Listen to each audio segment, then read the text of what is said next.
This is very 90s fighting game on Sega-esque. It's very giving me a lot of the Streets of Rage 2 vibes. Yep. And I like it. Yep. I like it. I feel like this is also like, this could also be like if you're like early 90s and maybe late 80s. Like the movie is getting started. Yeah. Like you kind of getting dressed, the credits are rolling.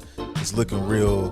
Like you get all like the, like the pinks and the purple. Mm-hmm. Yeah. Something that takes place here or in Miami. Very, very Miami. Real fucking Vice City. How y'all doing? I don't know, we experimented with this fucking theme music. This playlist that I'm gonna use today. You like good tunes.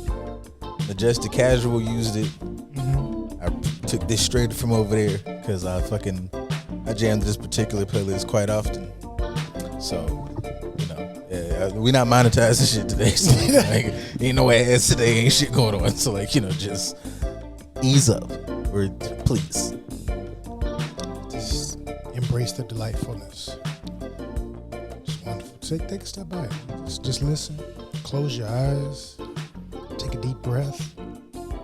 To have a very somatic approach, since we're mental healthy, just as you prepare to embark on this audio and visual journey with us, just take a little second to become present with your body, Just recognize, are your shoulders tense? Let your shoulders drop, baby. Listen to the sounds and relax your shoulders. Let them come from up by your ears. Relax your jaws. Loosen them up, groove them hoes.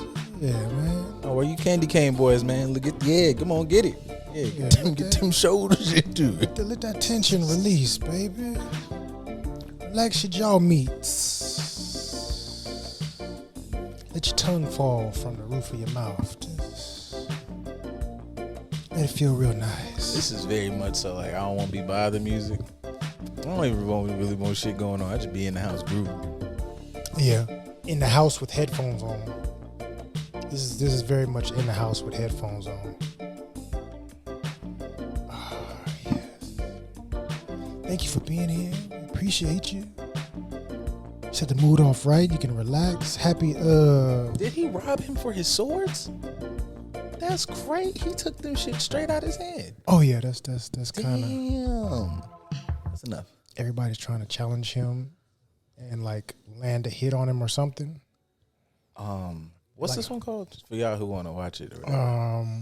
He took them. I think it's like Ragnar Crimson or something like that. That works. I think it's Ragnar Crimson. I was just kind of half-ass looking at them set up, and I was like, oh, he finna kill him. That's disrespectful, bro. Like, you could have fucked me up. Don't just take my weapons out my hands, both of them. But so he's supposed to be infusing their weapons with the stuff that he has to make it stronger. So that's the little aura that goes over it. So I guess they trying to prove themselves with their weapon before he improves it, and they not even landing a hit. He just takes it, improves it, and then gives it back to him. It'd always be 47 niggas on this, boy. Like, I would be nigga 10 and be like, hey, man, just go ahead and zap this up. Zap this up, too. You can touch this. Yeah. They just mad because, he's being chosen. Oh, no! He's highly favored by the lady ruler. I mean, y'all niggas ain't got no powers. That's a hard, nigga powered up. Oh, yeah. Just let him power up your weapon. Let him do the thing for you. And be good. This nigga has main character energy.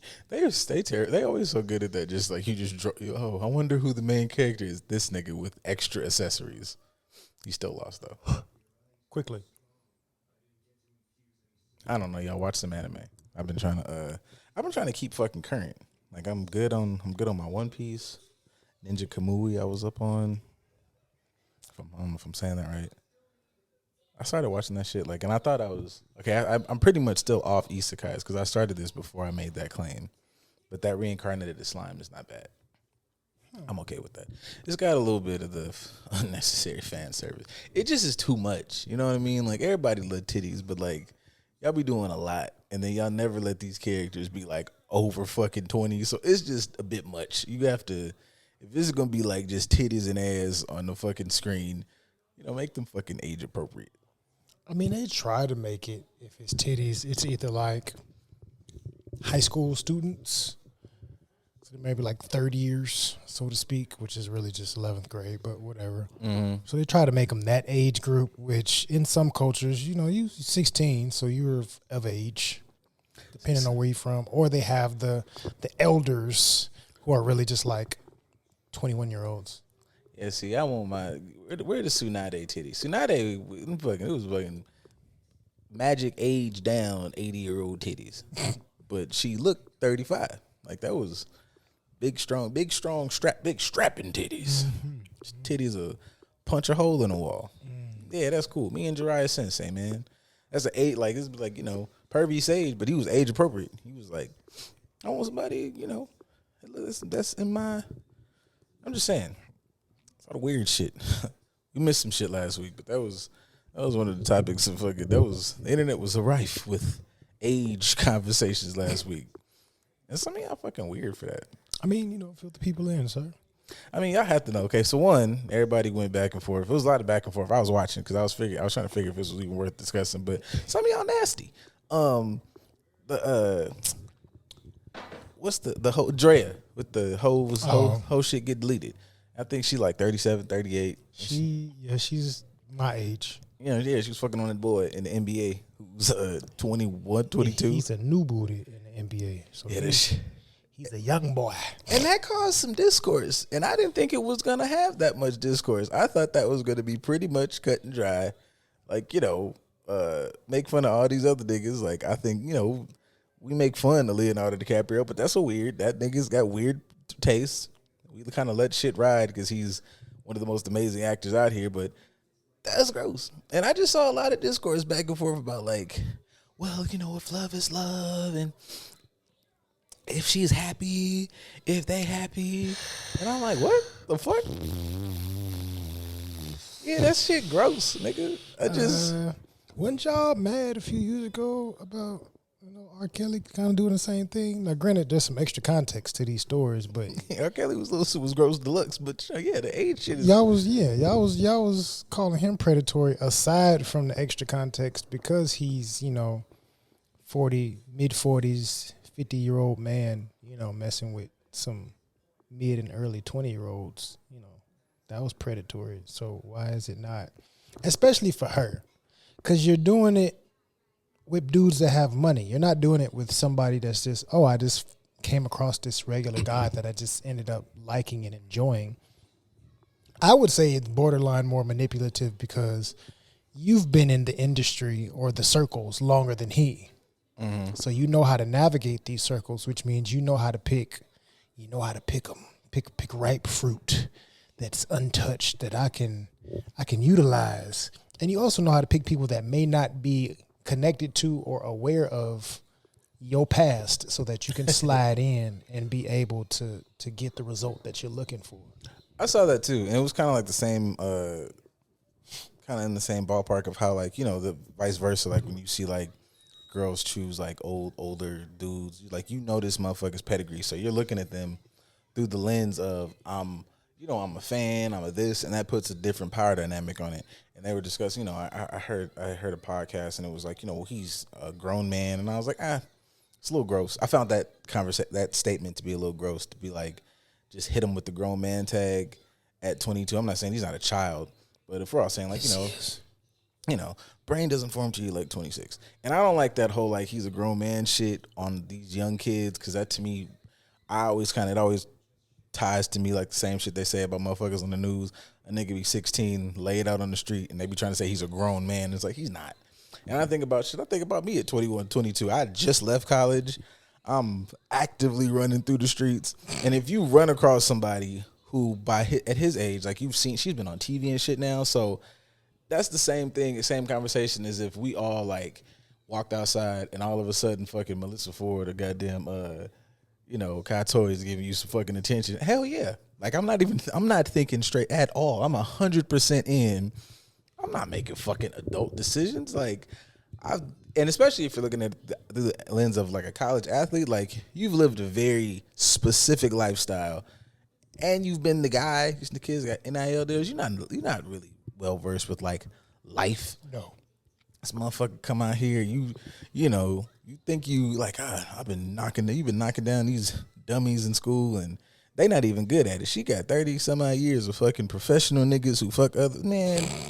She did some crazy shit. I mean, you can even add in like the kind of like what you shared, the nostalgic piece of it, because I grew up hearing that you was like, yeah, I saw you in magazines or I saw you whatever. Like I knew you was. I couldn't wait. It's kind of like how we were in Freaknik. There was like I can't wait to get of age to experience this, and then now I'm realizing like, damn, I'm in the same room with her. Not only that, but like, she coming at me with the. I remember a conversation we had, and it was niggas having conversations about the best of the golden era, man. The Cherokees, the Pinkies, the Sky Blacks, and so on, and the fervor. And I'm out here. I'm not gonna let that because everybody living life. They got families, shit. But the way I haven't heard people get that passionate. It's motherfuckers that are like religious fanatics that are not as passionate as one of the homies was about Pinky. And if there was any type of like energy that this boy was on, if Pinky had a step foot on Gramblin's campus, that nigga would have fought lions. Tigers with lions with metal fucking claws to get to that woman. Like, so I just like the way motherfuckers was having this conversation. I was like, hey, how come motherfuckers is this? Because this nigga 6'9" don't mean he don't have like the mental capacity and immaturity of somebody in that age bracket. And I just thought that shit was gross. I mean, it was weird. It was a lot of I'm dancing. It was a lot of women because all the niggas was like, yo, this is first niggas got corny. A little bit of Swaggy P got a little corny, talking about like we used to hit that. I don't want to hear that shit. That shit's weird. That's lame. But yeah, we know that already. That's kind of how she's famous. Exactly. But a lot of niggas was like, yeah, this is like kind of creepy, predatory. They even went to the other side of like, you kind of are gambling a lot away early on in the game as a young individual. Once you kind of mature and find out what you like, which is also like I think Cameron said that. I was like that was really insightful, nigga, because when you think about, I was like really. I thought I was whatever when you in your early 20s. And you get to fucking 35, you like, I don't even like that shit. I really am like into this shit. And now you kind of then made a life-changing decision. And I don't know. I just thought y'all was weird and creepy for being like, get your money, bitch. Like, I mean, that's the overall premise of it. And that's why they justify it, because it's securing the bag, so to speak. But it's like a con artist. A con artist isn't going to feel bad about conning somebody out their money. That's a good point.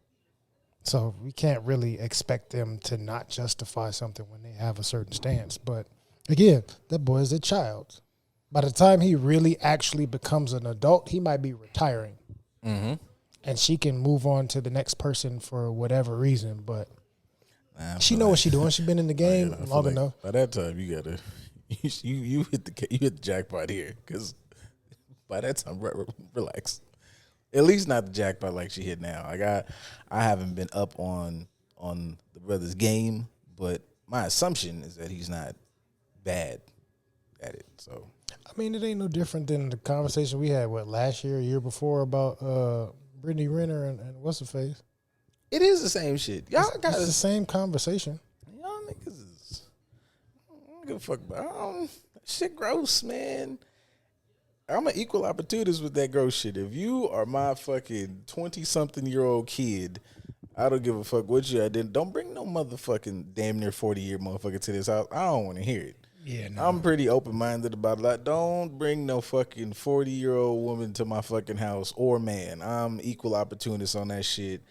Y'all fucking crazy. The kids are in love. Yeah, fuck that. I'll be overprotective father on that point. Get away from me. Yeah. I mean, I'll shoot a little bail. If you're 28, 29, like on the brink of 30, and they're, 41, 42, okay. I might be okay. It's a gap, but I might be okay with that. You still got some learning to do, and they've definitely got a leg up on the learning curve than you do, but I might be okay with it. But if you in your early mid-20s and it's somebody in their 40s, especially mid-40s, then nah. Oh, no. I didn't give you enough game for you to understand. Like, you think that this is a compliment to you, don't you? You think that this makes you justified as being mature enough to handle somebody of this age and caliber. It's like, but that's not what this is saying.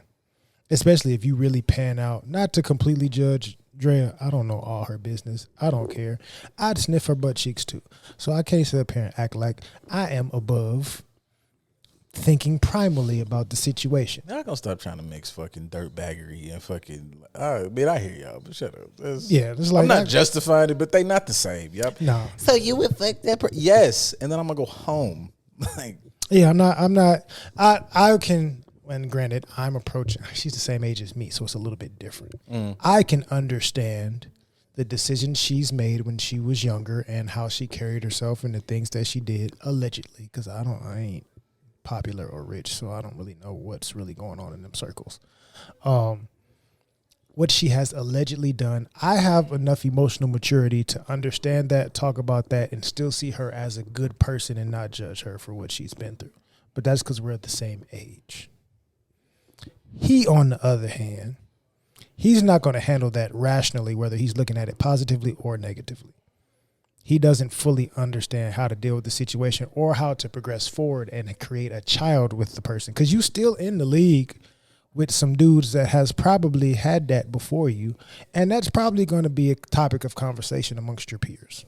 I even think about it in the sense of like, you just, with the kid thing, with what that does financially, liability wise, and you are like young 20, you're 20 plus, you're early 20s-year-old millionaire. Mm-hmm. It ain't even got shit to do with like that. It's like in every city, they waiting on you in every city.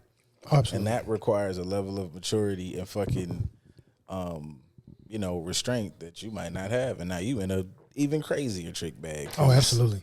Now it's up. Like it ain't even. You have solidified her income for the next X amount of years, which I'm pretty sure she's privy to. Because, again, she's been in the space, in the community longer than you. She knows how to navigate it better than you. She knows the ins and outs of everything. So she probably can look at certain people and tell their personalities of like, oh, yeah, he's one of them. I can control them types. I can get what I need to get from him because I've dealt with 15 different hymns. And I was naive and green for the first 6, and then I kind of figured it out for the next 6. And then these last few, I've kind of mastered this game really well. So now I can implement what I've learned, speaking from strictly a manipulative standpoint, because she could be a morally upstanding human being. I don't know her. But I've had enough experience to understand how to master this situation for my benefit. So just, not even just from that point of like, you're in your early 20s, you're not even enjoying your money. Like you've worked hard to get to this point. Continue to work hard to nurture and maintain it first.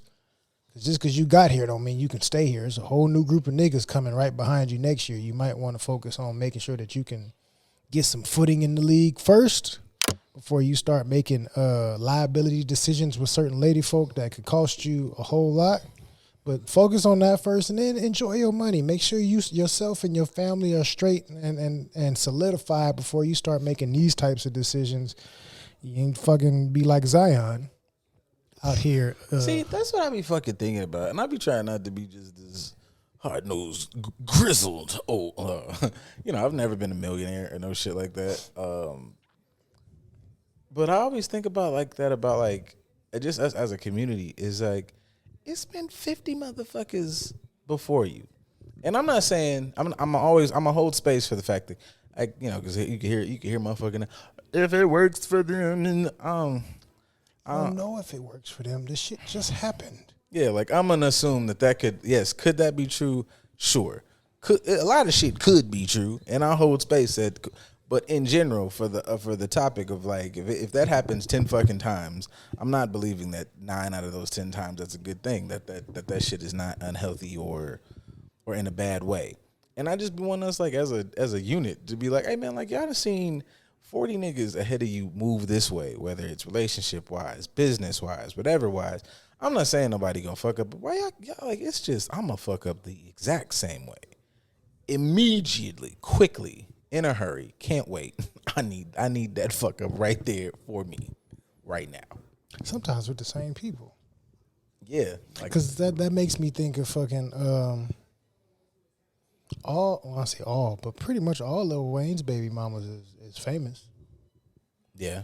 And he's had the reputation he's had for a while. He even talks about it in his music. So how did all of y'all end up making the same mistake? Like, I can kind of shoot bail for a Sierra. Like, you got ahead of yourself. You made one bad decision. And although there's a ton of evidence as to why you should have never made that decision, you made it. You made it one time and, you redirected yourself and got your shit together, essentially. But I think sometimes with that shit, motherfuckers don't want to admit to why they really made them choices. Because everybody always like, I didn't know, I was young. Sometimes it was complete youth and this, that, and the third. But even with that conversation, it's like, I was in love. You liked the same shit we just said about the Dre shit. That's Lil fucking Wayne. So at least motherfuckers can be honest in the fact that this is the biggest. Pass me that phone. This is the biggest, giant, most whatever artist in the world. Cool. And you wanted to fuck own that right there. Cool. Everybody always be acting like, this was some magic shit ordained by God and not paying attention to the things that motivated these decisions. You are an adult and you wanted to make an adult decision. Mm-hmm. And it had no footing, no actual reasoning for anything. You just wanted to do it because you wanted to fucking do it. And it's okay to admit that you just wanted to do it.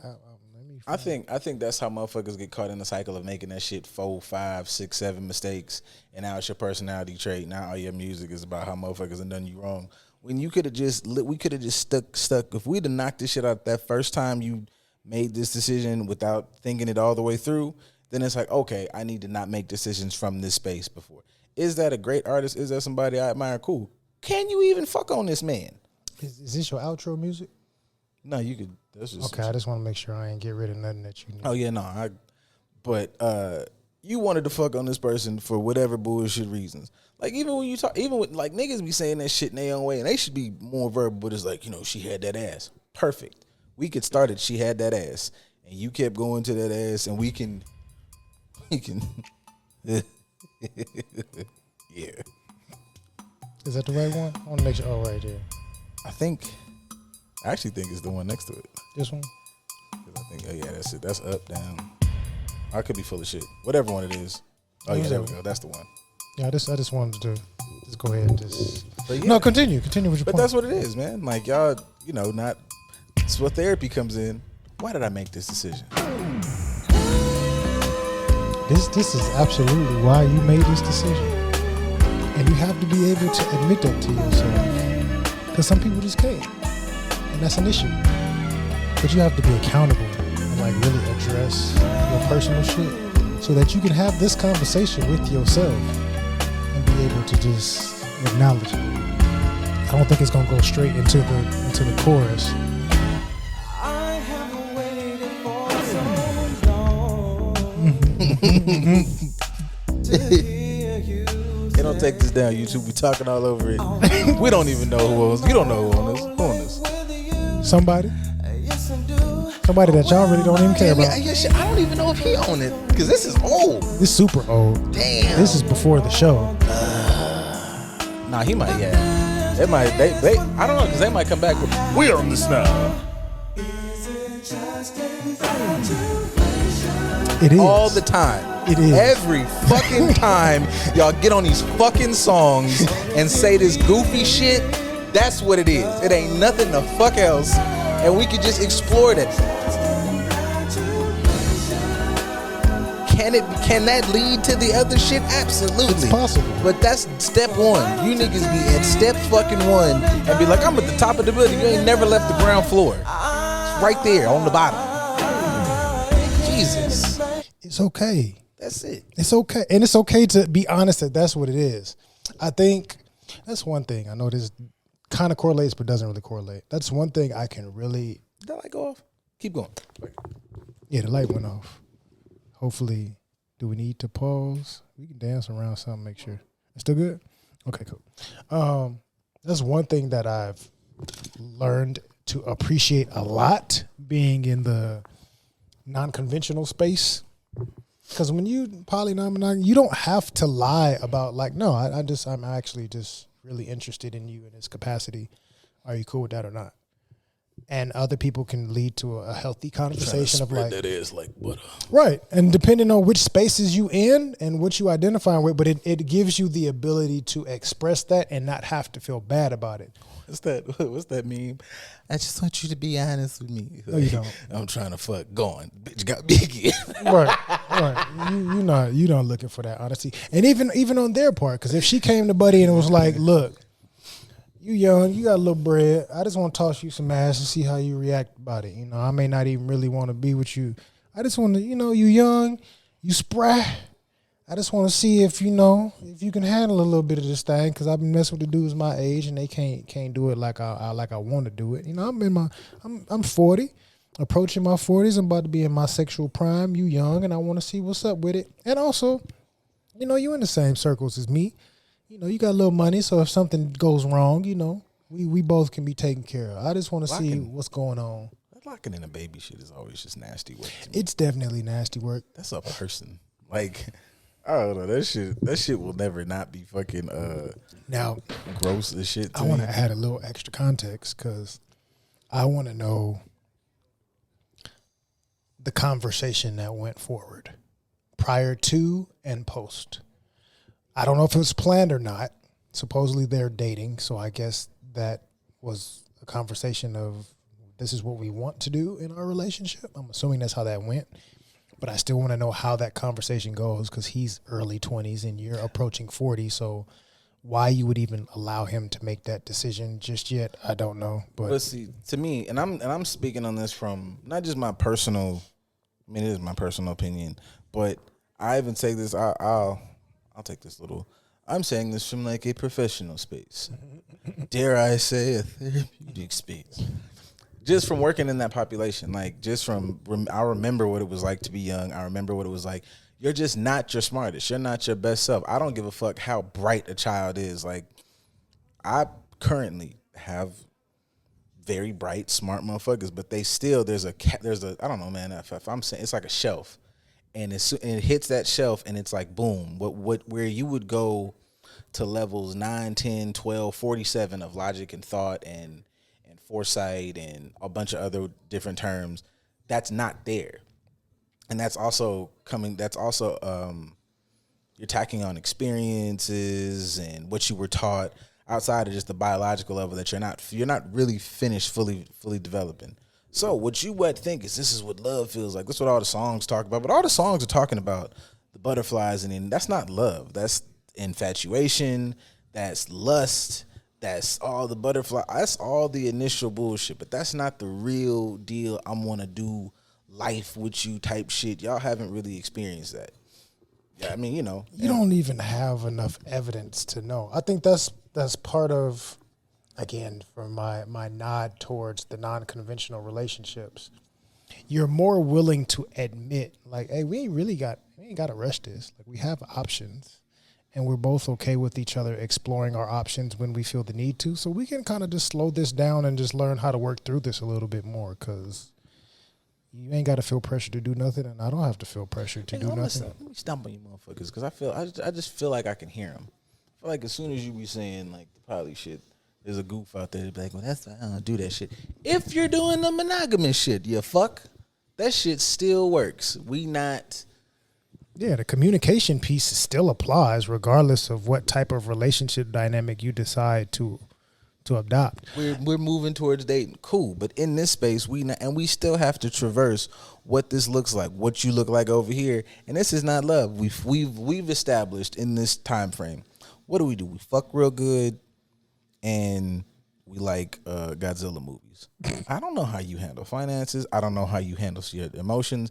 I haven't really seen you and your mama interact, because I want to see how y'all fucking talk and get down with each other, because that's going to tell me a lot of fucking shit.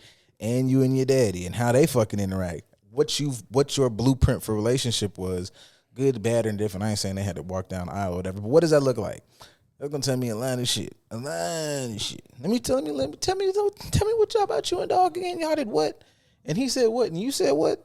Bet you think you was the fucking victim or the hero in that story. You're a dickhead. Absolutely. I'm hearing it through it. Every time you tell the story, it's worse and worse. It was worse when you first said it, and there's a bunch of more fucked up shit here and there. I'm putting my patterns together. I mean, As you're explaining it, that makes me think of like other celebrity, I'll say relationships, because I don't know if they actually couples or not. I don't know what they do behind closed doors. But it makes me think about other celebrity relationships and like how they handle stuff, especially parting ways or breakups. Because a lot of, in the celebrity space, and I'm throwing athletes in there too because y'all are celebrities. In that space, the relationships don't last very long unless it's a famous person and a not famous person that they knew prior to, but two people that are in the space together, those relationships don't last very long. But thinking of it, is really fucking Tiana and Iman are the only people I can see handling those types of splits amicably or responsibly like two adults. And they took their time to really jump into it. They had a family. They did everything they needed to do, and they amicably split and still support and love and care for each other and have a relationship with one another. If you can't see yourself doing that maturely, then you don't need to enter into the situation.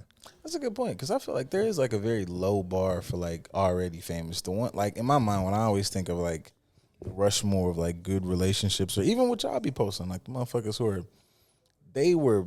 That's why y'all be making this bullshit about you got to come complete. The motherfuckers who got it done came, they grew together, whatever.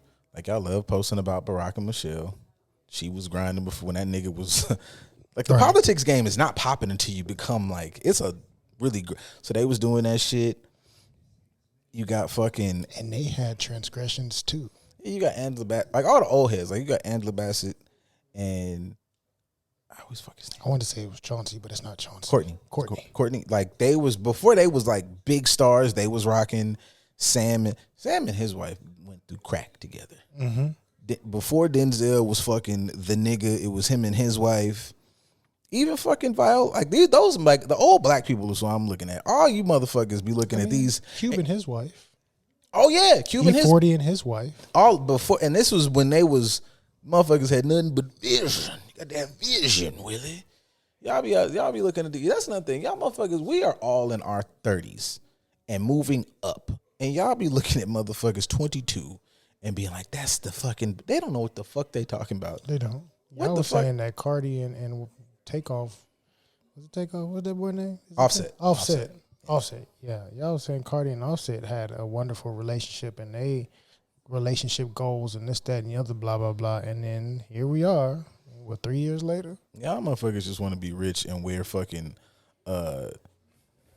what's that fucking movie? Rich and devoid of responsibility. That's what y'all want to be able to be fucking impulsively moving through life with an abundance of money. That's how y'all want to be. Y'all want to be rich and walk around with them fucking Fifth Element outfits and call it fashion. Shut up. Goofy. They violated that boy. They did. They just been, every time I see that particular character on the screen, they just was doing them fucking damage. Like, oh yeah, he fucked up. I mean, he was his character was just raunchy. He's like, oh, they're human. I want to lick them. Humans taste delicious. Like, I want to eat them. What's the bear dude from Bleach that they put him in the soul replacement thing, but they put him in the bear? He a little lusty motherfucker. Yeah, I guess that's how you know that they crafty with because they like, all right, man, we want to get the nasty shit off, but if it's a stuffed animal, not as gross. Yeah, it's not as gross as if say. But they have a moral point to it in a lot of these, because just like him, it's like you go around just being loose with the lips, saying all kind of wild shit and being disrespectful, and you came across some people that put you in your place and taught you that shit wasn't okay.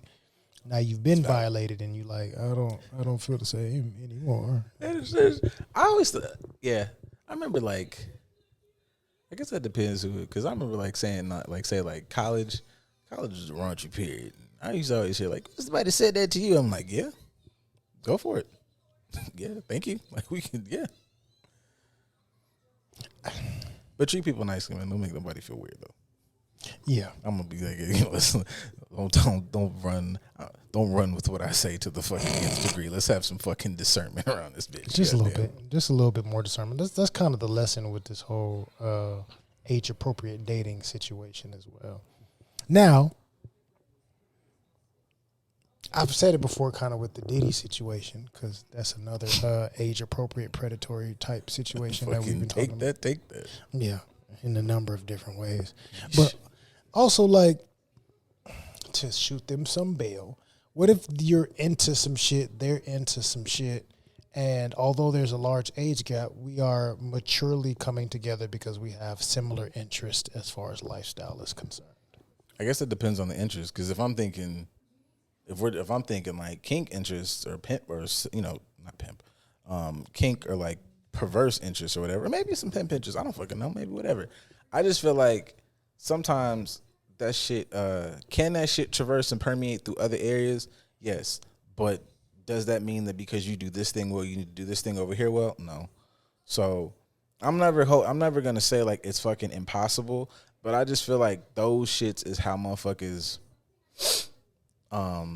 It's kind of the same thing I be saying. When I what's that shit? When I fuck, I just gotta be like in love and this. I'm like, no. I just feel like that's a statement of not understanding how to regulate your emotions. So like I'm horny and I'm fucking, and this is not said. And I feel like niggas be painting the picture like they don't feel that shit, as opposed to being that sometimes it's two sides. It's a nigga who just doesn't acknowledge his feelings and implodes, and then taking time to go, I like this person, I'm lustful, but I'm also recognizing that my biology is going haywire now. Man, dick hard, I'm still smelling my upper lip. It's a whole lot of chemical factors going on here that are how we describe what love's supposed to feel like, but that's not what this is. And being able to kind of, and I would say I feel like that might be a spot where like the poly space is like a great area for you to figure that out. Like, I'm horny now, or I'm feeling this now. When I'm with this motherfucker, it's horny and it's something else. And now you can really tell the difference between we have a good relationship in this space, and now this is now turned into like, I'm on some like, when y'all say we making love. I'll give y'all that. That fucking phrase. But you should be able to kind of understand your body and yourself to make the difference. Yeah. To differentiate between, if humans are these complex beings, then goddamn it, acknowledge the complexity and be like, oh, okay, well, this is this and that's that. We do this thing well, and we have a connection in this space.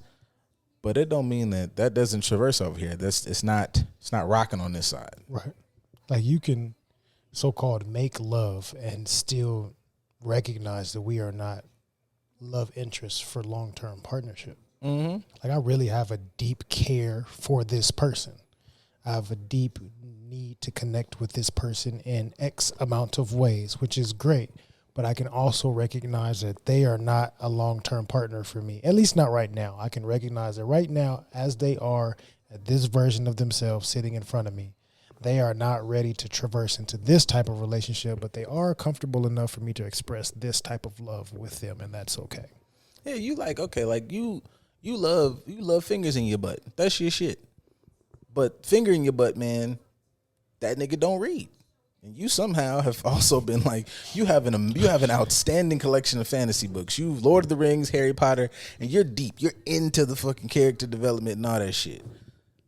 You don't fucking love this nigga, man. You just put fingers in your butt. You don't know nobody. You ain't expanded your finger in the butt community yet, man. Like, relax. Yeah, that could be part of it too. Like there's someone that made you feel safe enough to do something that you've always wanted to do. So it's like, cool, they're a certain type of safety in a certain situation. But again, that doesn't mean that they are a type of partner that you should hang on long term. Yeah, that person might have just been there for you to figure out, you know what? Fingers in the butt is something I need to have in my repertoire. I was exploring my body. I realized that's my shit. And so now moving forward, I'm bringing that to the table. Yeah. Cool. I feel comfortable even knowing that there's other people out there that are comfortable with this, and they're not going to shame me for it. They're not going to look at me derogatory for it. They're not going to dismiss me because I say that I have this as an interest. Oh, there's other people that identify with this just like I do. There's a safe space for me out here. Now I feel comfortable enough to advocate for my needs better, but that doesn't mean that this person that helped me feel comfortable enough to enter into this space has to stay with me for the duration of my tenure here. Yeah. Oh man, it's just a lot of exploration as to why you do a thing or don't do a thing. Right. I'll ask on a personal level, since we talk about that aspect of the complexities of the human being and how they love and how they accept and change and adapt and all that. What's a situation where you've learned like, oh, this person helped me to improve in this way, but I need to recognize when to let them go? I would put that on every relationship I've had. Yeah, for fuck show. Yeah, like I'm not a nigga who like has like a billion of them, but I've usually been pretty good in the recognizing like, oh, me and this person like fuck good, and we cool on other areas, but it's not enough to like lock in. But then there have been majority of my relationships like, oh, I've seen a couple things that I can lock in with. And then that's what taught me the lesson of like explore these things, because it's like I'll use something maybe surfacey, like I'm a avid geek, and so being like, oh, this person is a geek too, or they said some geeky shit, or I'm more inclined to lock in with this motherfucker. And then even something as far as like, oh, we're geeks differently. Like I don't really like we're in the ballpark, but I don't. But knowing that, okay, with that is an aspect. We're cool in this aspect. We can talk about a lot of things. You know, nerdy shit. Like you can, you know, outside of like, you know, maybe a geek topic. You know, you talk about, tell me about some astrophysics shit or how this whatever's. But when you start getting into say for example, we're good in this area, and I'm like, oh, well then obviously that traverses into, if I bring up something spiritual or like, metaphysical or whatever, that's obviously gonna work good there. And I'm like, oh, this conversation not hitting like this one is. Oh shit, there's more layers to this thing. Or we're talking about feelings and exploring a relationship dynamics, just something casual like we're doing now. It's not hitting as good with this aspect. Oh, there's more to it. And I kind of double down or triple down on what that looks like with any like deep relationship I've been in. It's like, oh, okay, it's exploring this or how to get this or how this looks like or what's a wall or barrier, what's something to work through, what's something to toss away. Because I know my that's why I don't really be like, when I be talking, fuck what y'all say. I know what the fuck I be doing. Like I'm a decent lock inner. Like if we rocking, nigga, we rocking. So I'll give you all the chances in the world, and I'm pretty good at going. Oh, I gave it my best because I the fuck did. We did a lot of things. It was a lot of tried that. Okay, what about if you did this? What? Okay. I go back to the drawing board like quite a bit. So. Yeah, I feel like that's just that whole thing is the process of any relationship I've had. Like, oh yeah, all right, well, switch that, twist that, smack it up, flip it, rub it down. Oh no, it ain't rubbing none. That's something about this. So oil be working for me when I rub it. It get top to bottom, but somehow for you it dry up right mid back. I don't know what the fuck going. It ain't spreading how I need it. Yeah, it ain't. Viscosity ain't working on that. Nope. You got some scaly shit back here, or maybe my cream is not the cream for you. Like, right. You know, whatever it is. You got eczema, and this ain't for eczema. This is for something else. Yeah. So I feel like that acknowledgement, and that's not even just a shitting on another individual. It just be like, okay, this is something I need to work on, and then you kind of run across your not hard facts, your principles, your values, whatever you're into. This is this is what I do. I'm not moving on this. I'm not finna receive that or get that here. And then you make your choices. Like, can you live with not receiving that? If not, then you pack your ball, you go home, you feel bad about it, however long you take, you process that, and then you get back on your fucking bike though. Cause that's one thing I don't respect about all y'all be acting like you just can't get back on the fucking horse. All these I was listening to some fucking songs today, and I was like, God damn! It was something on Instagram, and they were one of these R&B pages, and it was like, these are the 6 best. It was one song on there that you could like enjoy. I'm never getting off the hill that you could fucking enjoy if you in a happy space. The rest of these motherfuckers was just a bunch of sad sack shit, and they were sung beautifully. Hate that shit. What the fuck is wrong with y'all? And I stand firm. It's only niggas making songs. I gotta do such a deep dive. If you know them, send me the women artists that are saying things that are like genuinely loving, because all of it's a bunch of heartbreak, shoulda known, we fuck good, but you gotta get the fuck out because I'm about this money, which is it's a progression of hurt. All the women songs are just the phases of grief going in a cycle. Yeah. And then I gotta go find some, weird folk mashup singing nigga from Arkansas or whatever. You'd have never thought of it, but he's singing about love. I did just some shit that I want to pick this motherfucker up, and we should go get some juices and read books and hey, none of y'all doing that shit. I don't know what the fuck y'all doing. I repeat, kids is not fucking. I mean, it makes me think of one automatically. I started thinking about the culture of our society. Like, do certain societies promote certain mindsets and we adopt it as fact? And because we can't allow ourselves to embrace something different, like, I mean, I mentioned it earlier. I don't know if I mentioned it on here or off here, but cognitive dissonance, right? We've been conditioned to believe whatever based on society, and then when we are presented with something different, it's a conflict within us, and we just can't allow ourselves to embrace it. So, Yeah. is there spaces where, like, we grew up, younger us grew up with Mary, because you mentioned the cycles of bad decisions and this, that, and the other, blah, blah, blah, and hurt and pain, excellent. Like, everybody makes the joke, we like Hurt Mary. Hurt Mary was making good music. Happy Mary, maybe not so much until she got hurt again. But even before, when we played the Case, like, you know, Case was in a relationship with Mary. He's making all these lovey, beautiful, happy songs. Like, well, we know you was in a relationship with her, and she's singing about something completely different. Now, that could be, we don't always know how one person's presenting in a relationship. Somebody may be able to give us the backstory, or certain people can respond or show up in relationships based on what they've been through and they haven't shed that. I'm so used to seeing this pain and hurt that I end up only noticing the pain and hurt in my relationships going forward, or just whatever the case. It could be a number of different things. Something But to work through in therapy, your perspective, if you keep fucking going on this little negative cycle pinwheel. Like, it's a bunch of cool shit happening. CBT, man. All right, my bad. no, I mean, that's just the adage of it. Like, having the ability to explore yourself continuously so you can understand how you are showing up in spaces, because how you show up in spaces is going to affect not just the other people, but the people in both of your lives, right? So if I kind of had this conversation earlier this week with somebody, it's like, whatever you decide to do in your personal life is going to affect your parents, it's going to affect your family. Even if you don't tell them all the dynamics or ins and outs about your relationship, if you end up being super happy and infatuated with this person, they can tell, and that affects them. They know that you're going through something.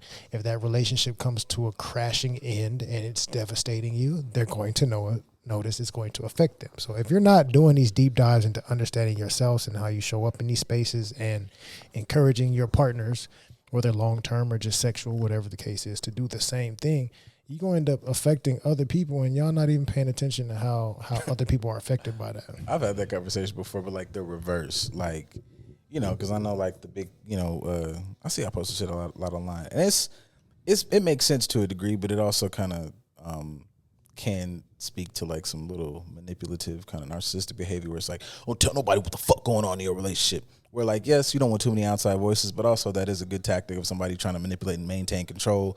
That if nobody else, if there's no other perspective and they're too swept up in what's going on in the, you know, emotional bullshit of your relationship, that's a good way to maintain your thumb on somebody. Because who the fuck gonna, you know, you gonna believe me or your fucking lying ass eyes? Like, you have no other frame of reference. You have no ability to step outside the perspective. But anyways, in a conversation kind of surrounding that, on the flip, it was like, you know, how somebody's family might feel towards someone if they're not saying anything. It's like, people know you.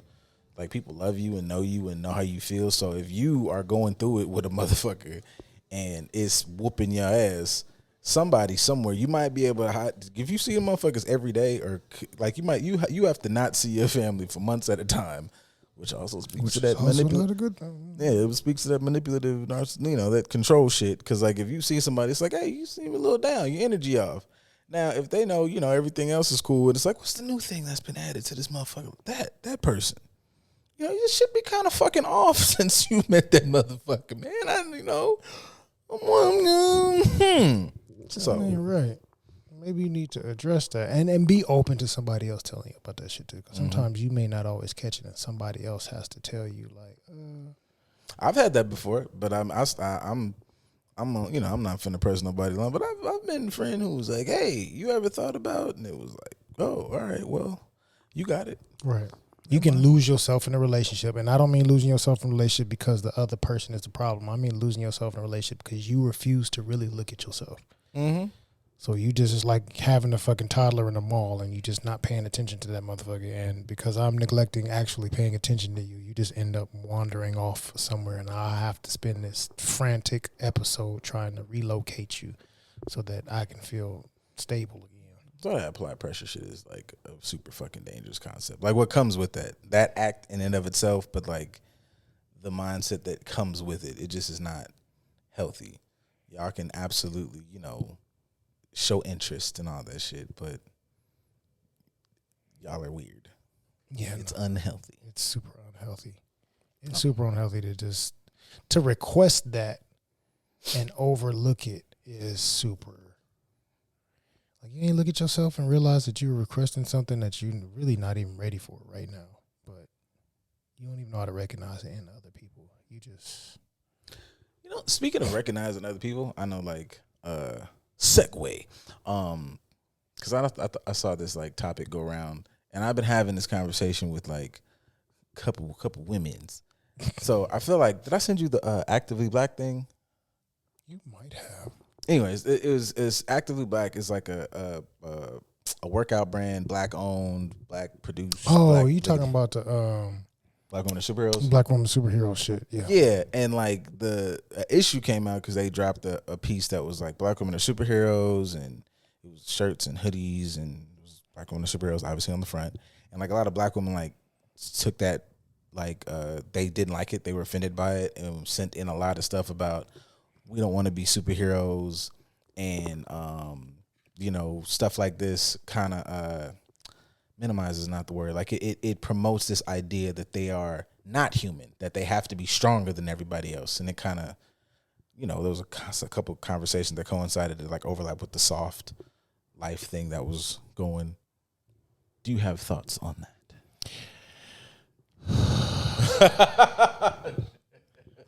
Of course I do. Don't we always? But I just part of my frustration is, okay, we raised hell for a certain period of time for you to be recognized as such. Then you are given the notoriety and the responsibility of such. And then you are upset about having it, and you're tired after receiving it, and you don't want to have it anymore. So somebody come take this from me. Why do we have to tap dance around you not being secure enough to understand how to handle something that you requested? It's part of it. Now, should anybody have to be a superhero? No. None of us should have to be a superhero. That's male or female, black or otherwise. None of us have to be a superhero. If we are able to be more vulnerable with each other and we're able to be supportive of each other, we can all get our needs met in a number of different ways to where nobody has to be overextended. So if you want to be able to put down the mantle of being said superhero, that means you have to be willing to allow other people to support you, but you still have to play a role in supporting them as well. So there has to be collaboration. If you want to put this down simply because you're tired and you don't want to do nothing, then you're asking somebody else to pick up this mantle and do the thing that you say you are tired of, which is going to be an issue. Because I want you to take away all the burden that I've had, and I want you to take your burden and my burden, and I want you to do the thing that I don't want to do because I don't want to do it anymore. Okay, well, what the fuck does that mean? Because if you don't want to do it anymore, and I'm supposed to do it and then some, are you going to support me as needed? You don't want to be a superhero? Cool. You don't have to be a superhero. That's fine. But you're asking me to be a superhero. Are you going to support me properly for being the superhero? Now, proper support, in my opinion, if you want me to be the lead and you want to be the sidekick, that's how it should be to a degree. If you want me to be Batman, your ass better be one of them Robins. If you want me to be Superman, you better be Supergirl, Superboy, you better fucking Crypto. Somebody in this goddamn family, you better be able to do. That's what makes these conversations so weird. Yeah. Because when you say that, I know that example always, I've used that actually specific example, and that gets a lot of pushback. Tossed about. But personally, I don't really care to have to be, I would like to be Batman, but personally, I want, like, the Catwoman approach, or I want, if we're keeping it just male, just superhero link ups, there's a bunch of Batman, Superman comics which I think are fucking dope. Because I would like a personal, we both are specific superheroes. I have no interest in, the load is too fucking heavy for everybody. So the idea to, and I guess, I don't know, I'm scatterbrained now. Because even what you said, that made me think too, and I'm thinking of this definitely from mental health or therapist perspective, is there's strength in holding space for someone. Mm-hmm. So if I'm fucking Captain Super, if I'm Superman, right? I know they play it up, but I'm gonna always shit on those because I just should have been I think him and Wonder Woman. As soon as I saw that comic, I've never let that shit go. But the strength that Wonder Woman probably could hold to hold space, to be like, oh man, you held two planets together and watch one explode and had to deal with that. Cool. There's a strength that has to come even with holding space for somebody. So I don't know, the verbiage, I understand it's a lot of semantics in here that makes shit weird, but just the idea that there's a space, it always is presented as there's a space where there's no desire to have any strength for anything. And it's well, I don't know, that's just not possible. And I don't know that is anything beneficial for people or a community. We all have to have strength in our own way. Now, we shouldn't be, and I think that, I don't know, I just feel like people miss the mark on having the conversation in a better way. Because it's you don't want to have to be superhuman, and superhuman specifically if I'm thinking black women. And the conversation I've had was definitely speaks to the medically, black women go to the doctor, nobody's paying fucking attention because she's strong, she can handle it. Motherfuckers think of single mom, she's so strong, she can handle it.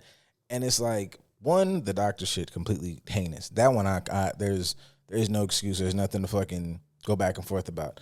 But even when everybody's mashing all these things together, I'm shit, even some of the single mom shit, I find it weird to have those conversations and not have them in full context. It's not just a bunch of niggas throwing their fucking families away. It's, I love how niggas always get on, it's picking the pookies and the rayways. Some of them is picking poor niggas. Some of them niggas are great niggas, and the strength they needed to go out into the world to go through their own shit crushed them. Whatever that looks like. Not having job opportunities, getting killed, whatever the environment they was in. It's a bunch of other things that create these environments for strength. So it's y'all are superheroes in spite of. So I guess I understood the thing, but I guess, I don't know, I felt bad for the dude taking it as if he's saying it the way, I don't know, I guess white people say it. You're so strong, be stronger, big, strong motherfucker. I won't say I felt bad for him, but I feel bad for just in general. We are so hypersensitive to everything that we will shit on or dismiss or degrade somebody trying to celebrate us. Mm-hmm. You are so used to whatever that you can't accept a compliment. Because in reality, right, you mentioned single moms or moms in general, you don't get to choose whether or not your child sees you as a superhero. Yeah. Most likely they're going to see you as a superhero. It doesn't mean that you're actively trying to be a superhero, but they see you as a superhero because you're the biggest example of everything that they have right now in their life. Mm-hmm. You brought me into this world. You provide for me. You do this for me. So at least for the first 5-6 years of their life, they don't really know much else outside of who is in this household. So you are my superhero. I might like Granny and enjoy Granny and Auntie and Uncle and all that as well, but Mommy and Daddy are my superheroes. They do everything for me. So you getting mad at somebody celebrating, it's are you going to look at your child when he says, my mommy is my superhero? And you say, I am not no superhero. I'm tired.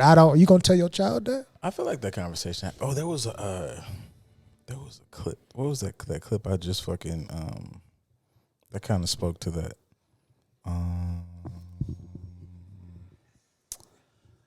Looking for stuff. We're looking for stuff we saved. Looking for things that are saved in our thingy.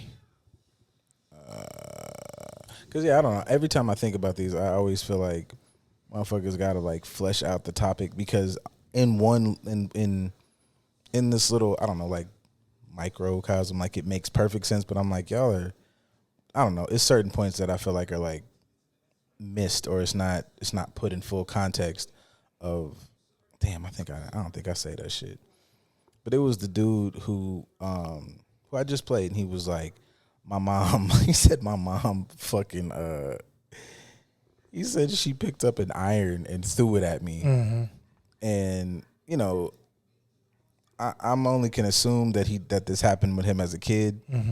But he says that, and then he's like, you know, that transitioned into how he interacts, I guess, with his wife now. Like when she breaks down, like he's way more vigilant to just be there for her.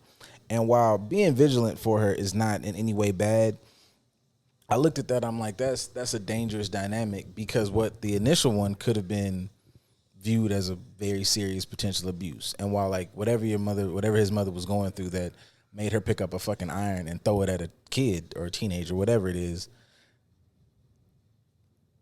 terrible. Yeah. And in her dynamic, like she should never have had to be that strong. But I don't know, like part of that, it sets I feel like it potentially sets a weird dynamic if people don't like explore the potential like dangers of some of these mindsets. It's like, yo, you shouldn't have to rock this shit alone. But let's kind of go some of them case by case, and then, you know, you kind of got to broaden it out, because there's something that maybe put you in that position to have that individual. Sometimes it's bad, you know, the nigga just completely flipped the script and was a dog shit ass nigga and disappeared. But statistically speaking, if 80% of us are fucking like being good dads and some shit, like maybe that's not always the case.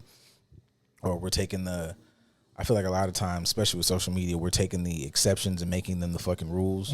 Because I'm saying, like, just from personal, and this is like young millennial niggas, and we're a lot of the ones who are running the internet, us and them younger.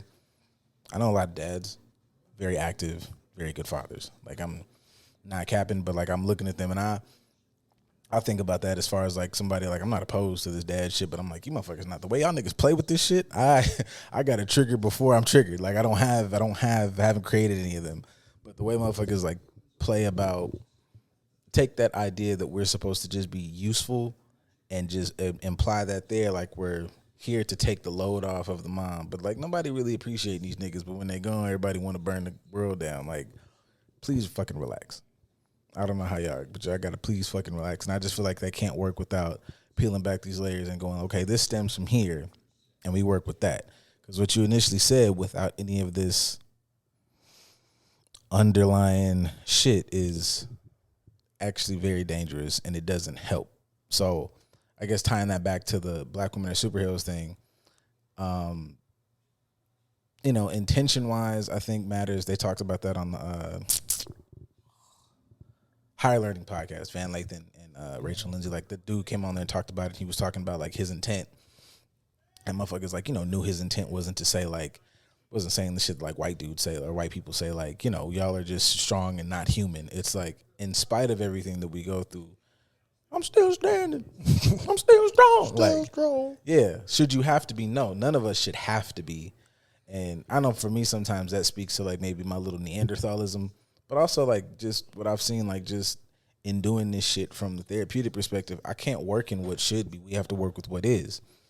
This is your environment. This is what you might be in. So we have to work in ways to make this work best for you, to make this, you know, less stressful or less, but there is no such thing as like, you know, some of these like words we use and ways to like some I think are great language, but some I feel like are ways to avoid shit that isn't existent. And that's fucking dangerous, because I don't necessarily want to be a superhero, but I understand that the level of strength I'm required to have, whether I need to or not, I have to have it just personally. So I understand that that's how we kind of a trauma bond thing, but that's how we fucking interact with each other. Part of our experience, especially walking around l'America, is I know good and fucking well, I don't care how happy, how whatever you are, your experience in comparison to what Susan has gone through all day, completely different. So I'm rocking with you differently because of that. You might not want that, and you shouldn't have to, but I don't know. I don't know how to like balance that of like, I understand you shouldn't, but I don't know how to fully support that without going, you know, we do have to kind of armor up though.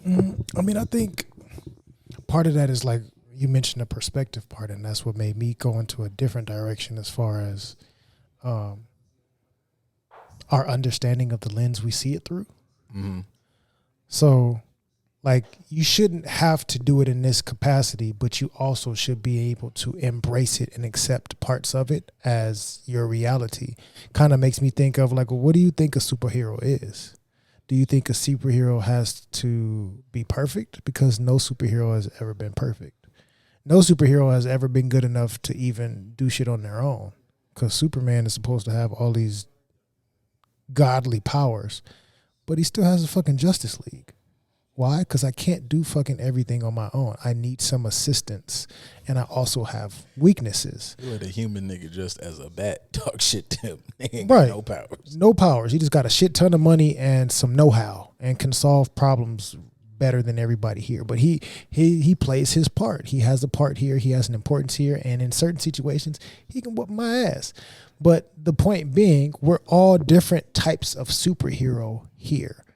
And we all have the ability to support each other because we all understand that we have weaknesses and we need other people. So do you think that a superhero has to be perfect? Because there is no perfect superhero. They all have strengths and weaknesses, and they all have a purpose. They all have talents, and they all have and need some sort of help and support.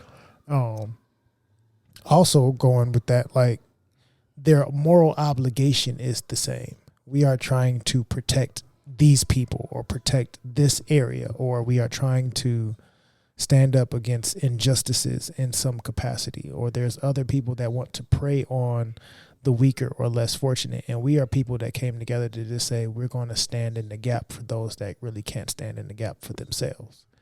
That's sometimes what makes them a superhero. It's not that they have to be the strongest, the biggest, the baddest, any of that. I just understand that there's a purpose here, and I am fulfilling that purpose. Is that a bad thing? Is it a bad thing to say that you are somebody that's standing in the gap for others that can't handle it for themselves? Or I'm playing my part to help, provide the greater good. So when I say I don't want to be a superhero, I don't want to be that person. I don't want to be somebody that can provide some sort of assistance towards the greater good because I'm tired. I'd much rather just whatever. That's what you're saying. But you may not see it that way because you haven't addressed what your understanding or perspective of a superhero is in the first place. Yeah. So I can understand it from how it could have been taken, but I don't know. I feel like some of that, this isn't even like a topic that I have like an answer to, but I do feel like that in general should be like explored, of like how we look at things and how we view things. And also, like, I don't know, kind of matching that with our experience, because I don't want us to all feel like we have to be fucking holding the weight of the world, but I also want motherfuckers to be able to, like, I don't know, there's realism to this. And I think about that definitely as far as like being in this field of like part of what you do is like helping people relate to the fact, like, look, we got to get the skill set on, we got to get, it's like gym for the mind, but outside is still outside. And I want, I'm rooting for everybody black. So I want motherfuckers to be able to like maneuver outside. But I don't want motherfuckers to feel like they gotta have, the weight of the world on their shoulders. No. And just, traversing how that works in different spaces and maneuvering that around. Cause I also don't agree with us going, because that's just how you put yourself in a space to just throw your shit onto somebody else's. And that's vice versa. Cause that's the same shit of why motherfuckers feel, I guess, a fear of being strong, because, a nigga might have dumped his entire strength on her. All right, baby, you got it. And then he just disappears. So, I don't know, man. I want us to traverse this shit a little better. I think part of that, kind of to the point that I was speaking to, I put it somewhat into nerd terms. Yes. A lot of people are trying to be superheroes, or they get tired of being superheroes because you've been a Hulk or a Wolverine. That's a bar. You've tried to do the whole Lone Ranger, I got to be strong and do it all myself, or I'm strong in a certain capacity to keep people away from me and just do this, that, and the other, blah, blah, blah. You're trying to do all these different ways of superheroing that isolates you from the ability to connect, as opposed to being fucking, you know what, I'm beast. I'm a part of a great team, but I can't do it all by myself. I'm super knowledgeable in these areas and I have talents in this area, but I also understand that I need all these other motherfuckers around me, so I want to include them in what I'm doing. If I got to go off on my own and do some shit, then I'll go off on my own and do some shit. Then, just like, how are you trying to be a superhero? Even if you think of yourself like I have to be fucking Black Panther and I have to handle all this shit on my own because I am king of this dominion, I still have the Dora. I still have assistants. I still have my family. I still have my sister. And depending on which variation of the comic that you're looking at, I still have my wife, aka Storm, and all this other stuff. Like, I have other people here with me. I understand that I am over dominion of this area and I must protect it, but I also understand when I have to bring other people in, and I also understand my resources and support. Are you trying to be a loner and now you're tired of being a superhero because you yourself didn't know how to be an effective team player? You just wanted to be strong all by yourself, and then you realize that you can't be strong by yourself, so now I just don't want to be strong at all? Or did you actually be a superhero the correct way, which is realizing you need other superheroes in your life to support you? Yeah. So I guess, my favorite lines is context and nuance. I'm not saying that motherfuckers need to use that shit all across the board. If somebody's being like, I don't know, disrespectful or super mean or whatever. But yeah, in certain situations like this, especially, because we're like, damn, every day we find a new fucking hill to die on to not fuck with one another. Find something to complain about, which is a whole nother conversation. Everybody's trying to be the fucking victim. Yeah. So, I don't know, man. But salute to y'all. I don't want to, We have questions. Couple. So before you sing it, I want to say we're going to press pause so I can pee. Oh, Go back. 1, 2, pause, and we're back. Look at that technology. It's question time. Time for y'all to ask us to answer shit. Question time. All right, let's see. That's spam. That's not a real person. All right, here we go. How do y'all balance mental health breaks from social media when you need to post to stay current? At least my first initial answering your question with a question is, do you need to stay current? Who said you need to stay current? Like, what's the point of you staying current? And what does staying current look like? Because if you take 2 days from being on social media, is that really going to keep you from being current? I don't think so. But if you take a 4-month long break and you have a business on IG or a business that relies on you posting somewhat regularly, then is it going to make you not current? Yeah, it may put you a little behind. That's fine. You can still be handling the business stuff behind the scenes, but it's what's your context of not staying current, and what is your reasoning for selling yourself that you have to stay current? That would be my question to you personally. To answer the question as far as how do I balance it, anybody that follows my personal page, I may post 2 posts a year for like the last 3 or 4 years. I don't really post often. I post in my story every day, and even that, the frequency changes. But when it comes to actual post, I may have 2 or 3 actual posts a year. And it's normally something that's self-reflective, giving some transparency about something that I realized or something that I went through, or giving a recap for the year, or, my birthday, recapping on that, or whatever the case is. So I'm still very active on social media, sometimes too active, even though I'm not posting. And then there's other times where, depending on how you look at it, I'm not very active at all. But I've gone through different spaces of realizing, okay, cool, this is how I want to do this based on whatever distractibility or focusing on other things or just priority. Like, as of recent, I've had conversations like, all right, cool, since I'm licensed up, I do have to start marketing myself a little bit more as independent. I do have to have more of a presence on social media. That presence doesn't have to be as much as posting 3-4 times a day, every day. That could really just be 2 posts a week or 3 posts a week or whatever it is. But I get to dictate what my capacity level is. I get to dictate what my frequency should be, as opposed to letting the algorithm or my kind of like the perspective of the superhero shit, what I think I'm supposed to be doing in order to be a successful content creator, dictate to me what balance looks like. No, I am a human being, and this is my fucking platform. What do I feel comfortable posting and how? Because there's plenty of people, if we get rid of the illusion, aside from a little, like some of the Instagram chicks can go ahead and show you that they're posting every day. Whereas really it's just them getting dressed, and they're so used to being glued to they camera that they're showing you what they wore today, or it's a quick little this, or it's a quick little that, or whatever the case is. But some of them, they releasing content every few days because they spent 3 months just recording shit back to back to back to back to back to back to back. And then they just release it as they need to release it, and they're not really doing anything for a couple months. So I work hard for 3 months to have enough content to be able to spread out to where I can take another 3 months off and just kind of chill. And then I start doing content again. And I just have some shit in the tuck.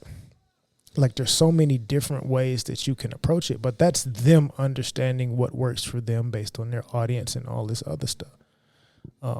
Can I take a break from social media as far as I'm not scrolling, I'm not looking at this, I'm not looking at that. I really just come on the social media because whatever, I have this platform and I sell products on here. I took some pictures of the recent products that I have. I edit it, I post it, and then I go back to fucking not looking at social media, not scrolling, not doing this, not doing that. Like, that could be the capacity that you have as well. That could be your balance. So for me, I figured out the balance that worked for me for the last few years. I don't mind being more private, but I definitely use social media a lot. I'm scrolling. I'm always looking at some shit that I ain't got no business looking at, or I'm finding shit on there to share with other people to keep my page active, but I'm doing it in the stories. Or a lot of people hit me up and want to have, to a degree, free therapy in my DM. And sometimes I'm cool with it, and sometimes I'm not. It depends on my relationship with the person or whatever the capacity is. So I'll use social media in that regard.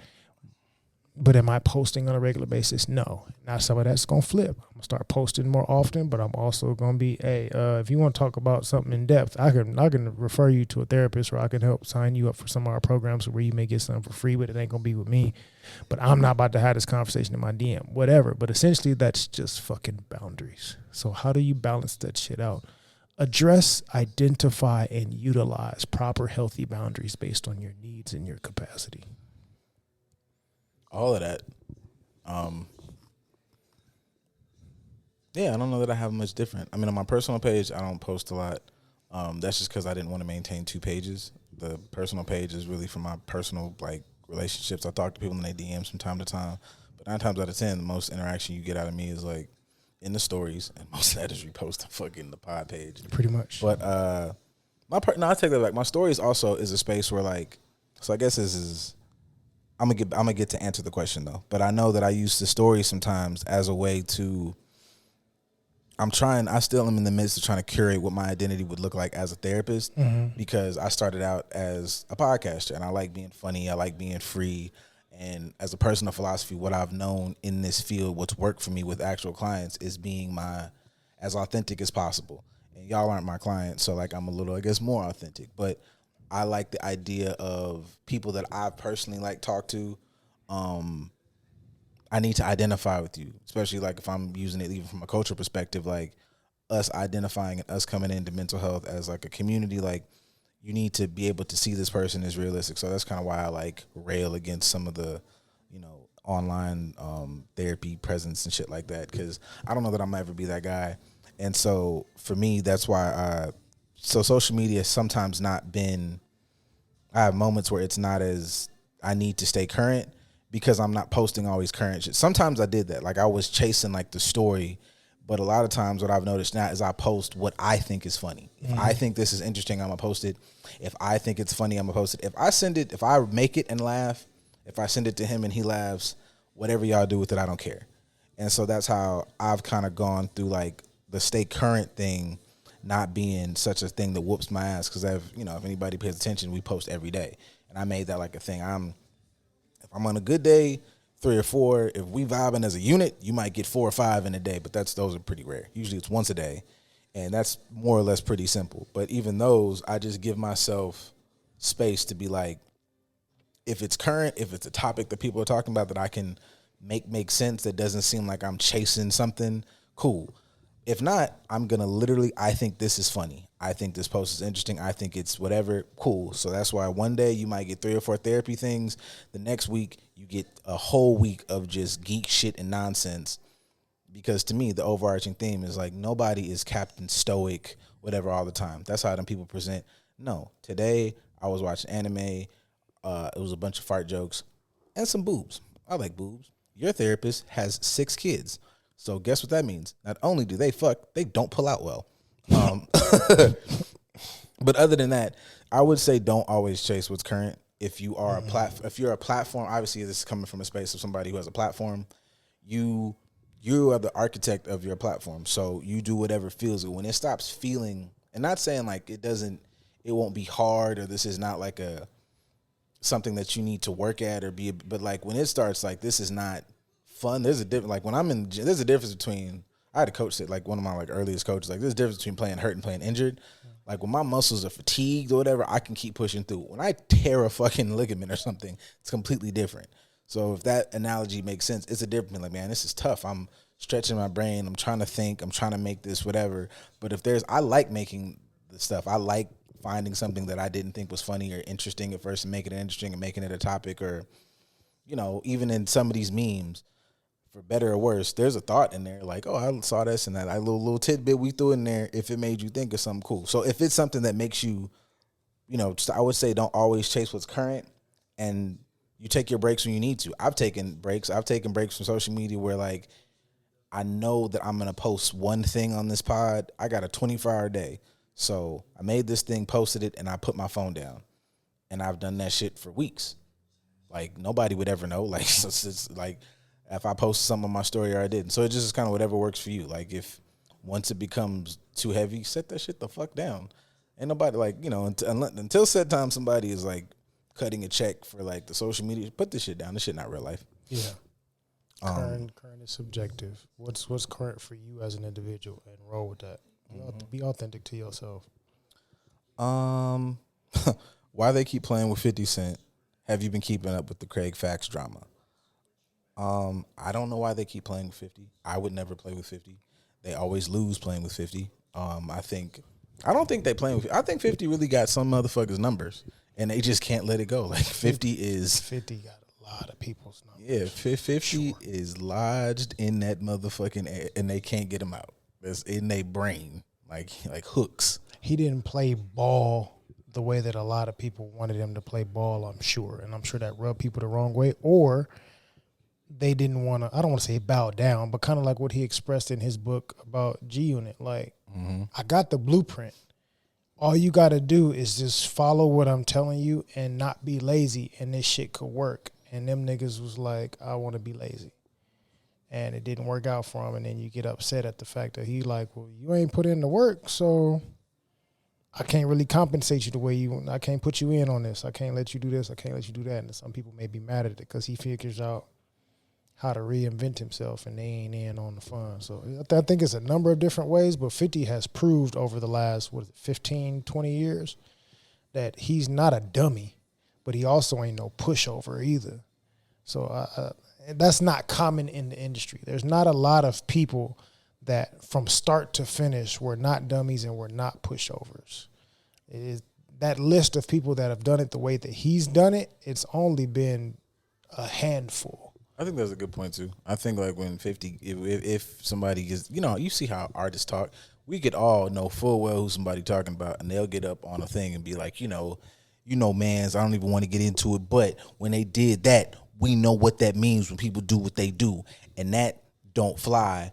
You know what I'm saying? Because you mess around and get your wings clipped. Meanwhile, 50 goes up. Fuck this nigga individually. Him, fuck his manager, and his mom, and his stupid fucking dog, because they did this day, this day, and this day. And I don't know, from what I've seen in the industry, niggas don't like that. Like, you can say a lot of weird shit and a lot of fake phony shit, but as soon as it starts getting, I don't like this particularly, that applies to that person there. And you could be talking about that person there, but if it applies to the 2 or 3 niggas behind them, you might get a whole group of motherfuckers mad at you. So I think there's a directness, even though, you know, we can give him a little bit of an assholey thing from time to time, but like there is a directness of 50 go, I'm not off your ass. Like if it's up forever. I think 50 only gets up in certain regards if people keep fucking with him. That makes sense. Because I think even like the whole Diddy situation, like 50 don't really be on Diddy head like that. But 50 had moments where like, I told y'all years ago that this was going on. And since y'all asked me about it, I'm going to tell you, this story right here. This is what happened with this story and this, that, and the other, blah, blah, blah. I've been trying to tell y'all niggas, man. But it's not like him just constantly going at Diddy. Yep. Whereas like, got obliterated out your shoes. Watch Solo Leveling. That's it. I can't even say obliterated out your shoes because your ankles were still in the shoes. Everything else just got obliterated. Shit. He gave it a valiant effort. It was a quick one too. He didn't have to suffer. Anime is crazy because could you imagine like you go on a little journey. We didn't all go on a little events where you meet some strangers. Everybody walking like you at the fucking amusement park. You got 7 new strangers you just met. And like you might have developed a little relationship. You been talking about, dog. Y'all both got the same favorite sports team, man. I like your shoes. Like your outfit. Y'all get stuck in this dungeon. Everybody trying to figure out how to lead the dungeon and shit. And he just try to, he's blown away from the. It's just ankles and soles. That's crazy as fuck. That's hilarious. Jesus. But yeah, like with 50, with his beef with what's that boy name? I can't even remember that nigga name. Ja but Rule? like, Ja Rule too. Ja Rule is a little bit different because Ja Rule might be the only one where he pressed it and kept his foot on his neck even though he didn't have to. And then when finally Ja Rule clapped back, it was like literally, figuratively, and literally. Right. That's when 50 was like, oh, okay, cool. You played right into what I wanted you to do. Kind of the same with Kanye. Like I'm doing these things and it's gonna help me make more money and bring more attention to me. So it's kind of a marketing ploy, but it's also me being able to talk shit. But that with Ja was different because Ja, he's just like, I use a lie and I don't like you and I'm gonna just keep putting my foot on your neck until otherwise specified. But I was gonna say Mayweather. Like they going back and forth on each other. So that's why my foot's on your neck because you keep saying shit. I'm gonna keep saying shit too. But even he had moments where he was like, I ain't even do nothing today. Why y'all coming at me? I didn't say anything for the last X amount of time. So fuck it. Since you said something today and I've been trying to be quiet, I'm back on your ass. So I think that's kind of how 50 has been. I do think, yeah. I think it's a pride thing too, because I feel like motherfuckers will say, you know that they're talking about him or they're saying something, and his shit is just very much so, yeah, you playing around with it. Fuck you. Like it's just one big like. And I'm not saying this from experience. I'm just saying I've heard of people that if you're having a conversation or a discourse or a disagreement with somebody and people are kind of doing the back and forth thing, there always does seem to be that individual who will just go ahead and call it what it is so you can get to whatever result that y'all are getting to. And I feel like 50 is that person. And while I might not like it if I was on the receiving end, I can understand, you know, all this pushing and shoving, hit that nigga with a chair. Let's get to it. Fuck all this. Yeah. Fuck all this tig tag. Yeah. What are you gonna do, bro? I don't know if you want to fight. I don't know if you've. Pow! We're fighting now. Let's go ahead and wrap this up. Right. This is a big one. Okay. What are your thoughts on the TikTok ban that is everyone in an uproar, or sex workers protesting because of the changes made on Patreon that after I guess about their NSFW content. Mm-hmm. I didn't even know about that. I knew about the TikTok thing, and I think banning TikTok before you fucking, ban these fucking loans is insane.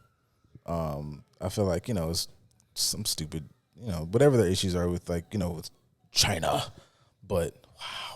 This was a brutal fucking scene. Jesus Christ. But that's what she get because she done fell out like 3 different times. Bitch, stand up. Yeah, that nigga just watching a foot just. Anyways, yeah, I don't necessarily agree with banning TikTok. I don't know all the particulars, but I've always thought that they had such a weird hard on for TikTok, and I've always thought it was kind of like dumb. I know motherfuckers were saying like initially it was national security or whatever the fuck, like they're giving away information. Y'all have all that information anyway. So from a regular citizen perspective, I don't give a fuck because you motherfuckers, what's that shit like the CIA drops some fucking shit that they do every 20 years. You go look that shit. You niggas have been doing Dashley shit, so oh no, not my information. I don't even block numbers. Every block number I got on my phone is somebody who shouldn't have my number. Hey, we just wanted to let you know how to fuck that. So I don't know. I'm not the guy for that fuck. I mean, I don't understand it. I'm not really seeing like, you know, and also, and then as far as the second part, sex workers protesting because changes made on Patreon. Can they not show ass at all, or I don't know. I didn't even know Patreon, but I don't know. Patreon might just not be. You might just have to take it to OnlyFans. Patreon might be like, look, we're not the platform for, you know. I mean, Bucket OnlyFans. naked. Yeah, OnlyFans wasn't supposed to be that platform either. And they were fighting again. OnlyFans was just like, yo, we're just creating a platform where people in general can use this to make some extra money and monetize their own personal shit. Y'all turned it into porn, and y'all are attributing us or associating us with porn, and we don't like that. Now, obviously, they backpedaled on that because they realized how much money they was going to be losing for trying to fight against that. But Patreon could be the same. Like, no, we just gonna stand on that. That's not what we were doing. There's other platforms for you to be able to do X, Y, and Z, and we don't want this to be that platform. And we have the right to say that we don't want this to be the platform.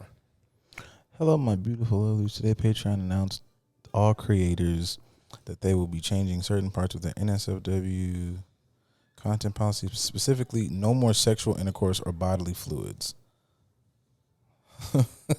Okay, so they just trying to make sure that they. In the coming days, I will be removing the hardcore art. Oh, this is an actual creator, but okay, no more sex worker. The community guidelines now offer specific guidance around the establishment of consent between individuals or characters in adult 18 plus works, age verification and consent documentation requirements from payment processors, and descriptions of what is and is not permitted under subcategories such as bestiality.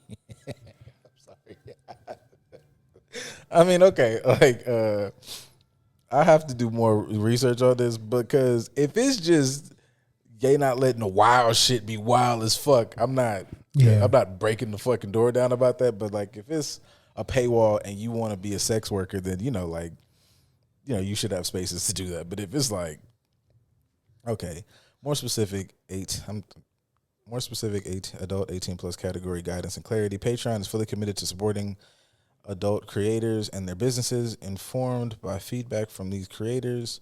The category name 18 plus creators and mature themes has been changed to the less opaque sexually graphic works. The team also detailed that what is and is not permitted under subcategories such as bestiality, sexually explicit deepfakes, incest, pornography and nudity, and sex tourism.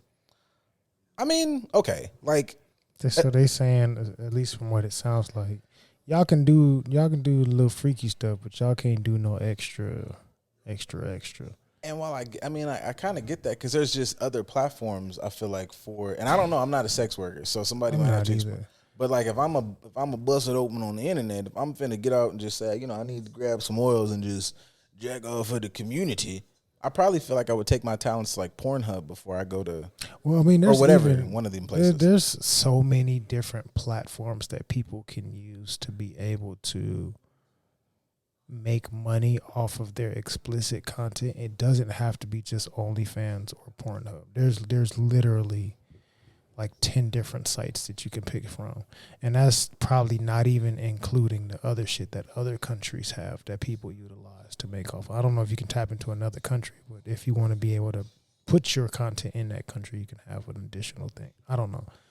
But there's so much shit that you can do. If you want to go on the bestiality and all types of other kinky shit, get a fucking FetLife. Get on FetLife and just put your shit on there and just, whatever. Have a private Snapchat that people can buy to look at, or a private Instagram that people can pay to look at, or something like. There's so many different ways to shape your hustle to be able to make the money how you need to make the money. But don't get mad at a platform for saying, hey, we allow y'all to do this, but there's some boundaries to this, and we not gonna just allow y'all to be on here running amok. This is heavy. Have you looked into this Carbon Nation / Nature Boy cult that has been unfolding on social media? What are your thoughts? I haven't done a lot of research on it. I've seen it. I've seen little headlines. Ric Flair got a cult? Nah, shit. Ric Flair don't want no part of this shit. No, that's the if I'm not mistaken, and you can correct me because I'm not super informed, but that's the black dude that's supposed to be in like a poly non-monogamous type space, but I just remember seeing something about him talking about he walk around naked in front of his kids and have sex in front of his kids. That weird nigga. That's him. This is him. Yeah. So it says here.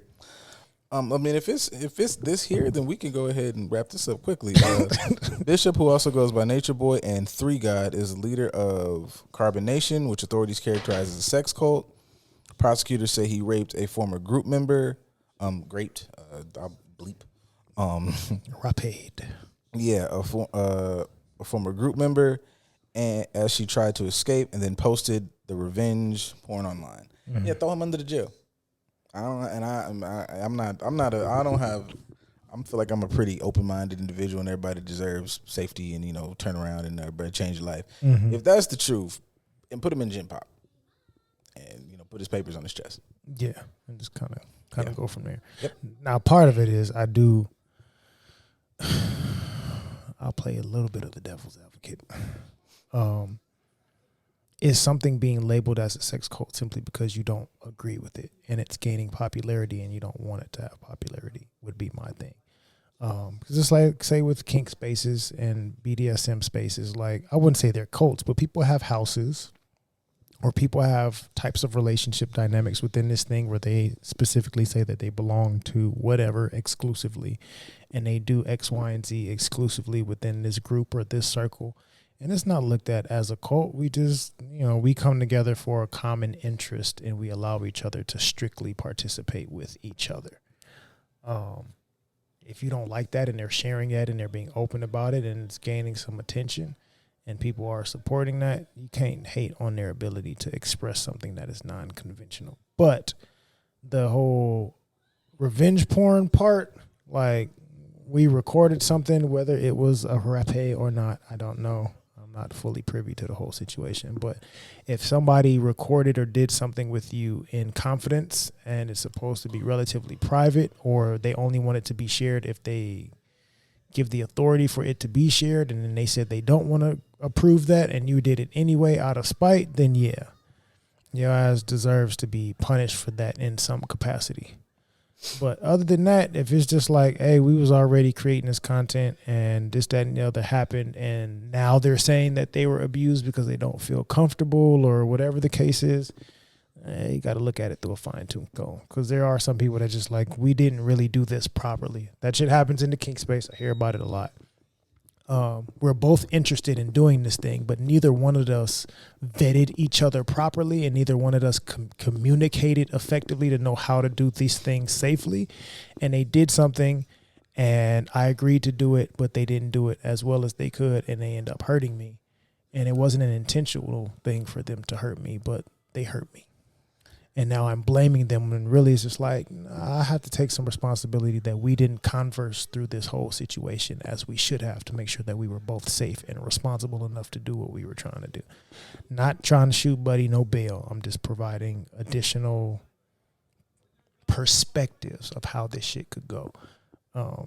But yeah, if it goes exactly how it says Set them on fire. Send them off, bro.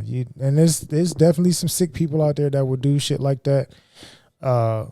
There's a lot of sexual deviant people that are hypersexual and they're not emotionally stable, and they out manipulating people and doing X, Y, and Z and finding ways to. I mean, I kind of shared that with you when I had.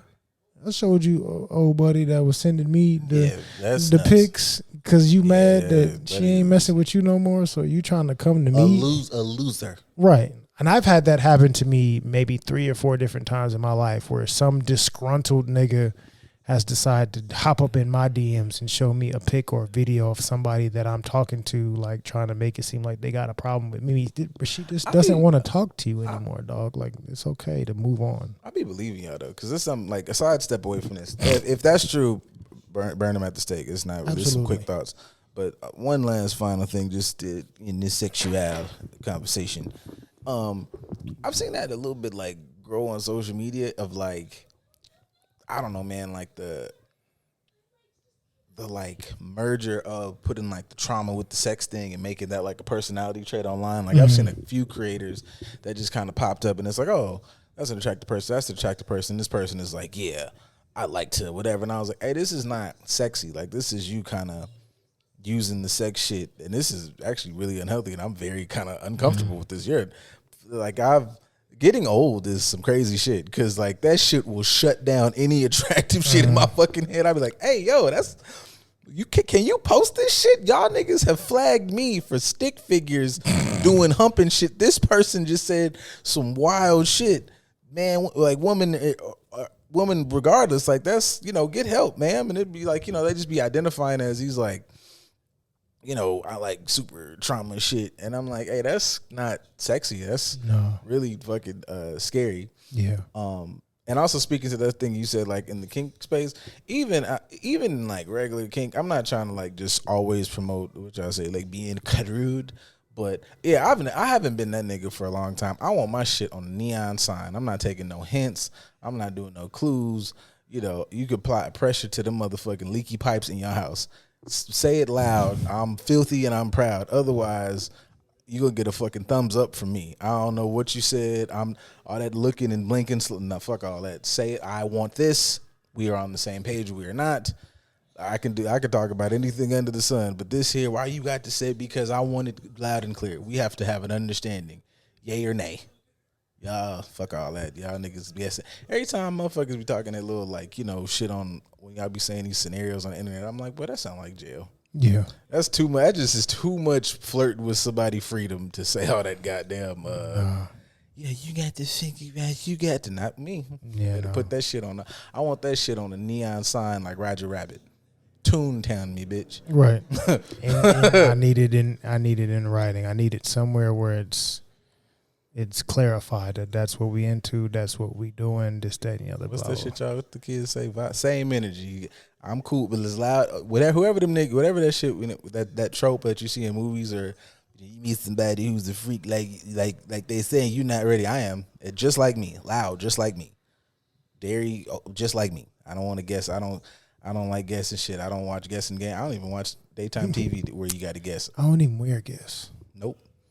Guess what? I don't know. Tell me right now, immediately. Let's talk about it. Mm-hmm. I got one guess in me, and it's gonna be a logical guess. Other than that, let's get to it. Mm-hmm. It's called consent and communication, to make sure that it ain't gonna be nothing that's gonna be an issue later on. That's what we need to fucking figure out. That's what I want. That's it.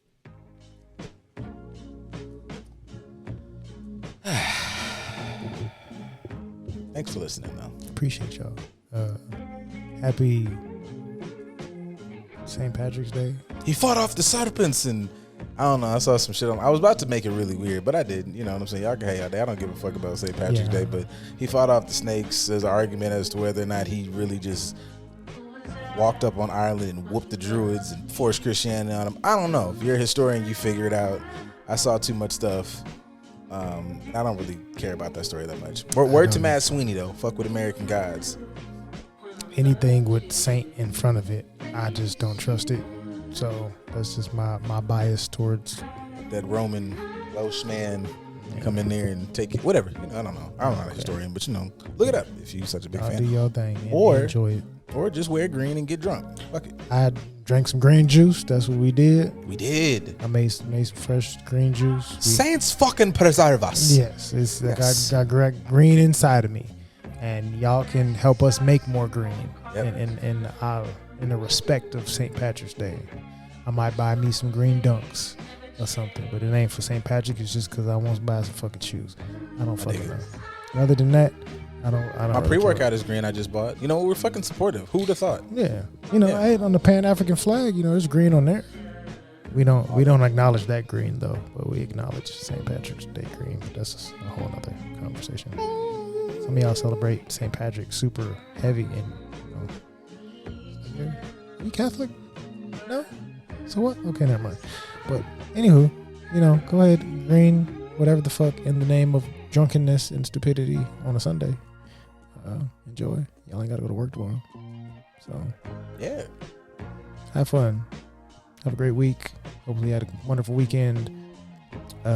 Send us more questions.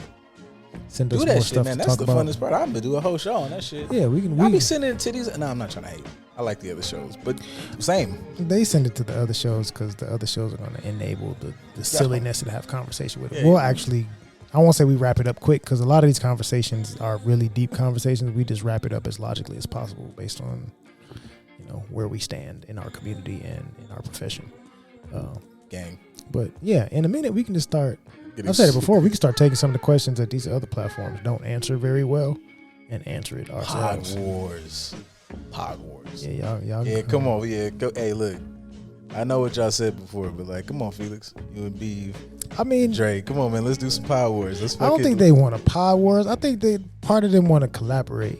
No. I'm not talking about them versus. I'm talking about all of us. Oh, Let's just- yeah. Let's jump these niggas. Oh yeah, man. absolutely. Like y'all can skip the sports one day. Let's just fucking. Absolutely. They Come on. tried to do before. They Yeah, told let's Beeve just- come sit on the couch. Yeah, come on. We got All right, yeah, we're gonna beat these niggas up. See y'all. we got a spot for you, nigga. Come on, sit down. We gonna need a bigger couch. I'm working on it. We all can't fucking. I'm working. Yeah, that's a Me lot and of Beeve could be that's, sitting. that's a lot of big nigga. That's a lot of big. This All right. fucking bros casting couch. Hey, you know what, man? Graduation on deck. I don't give a fuck, but I'm old. I'm not hiding shit from y'all. Yeah. Bye.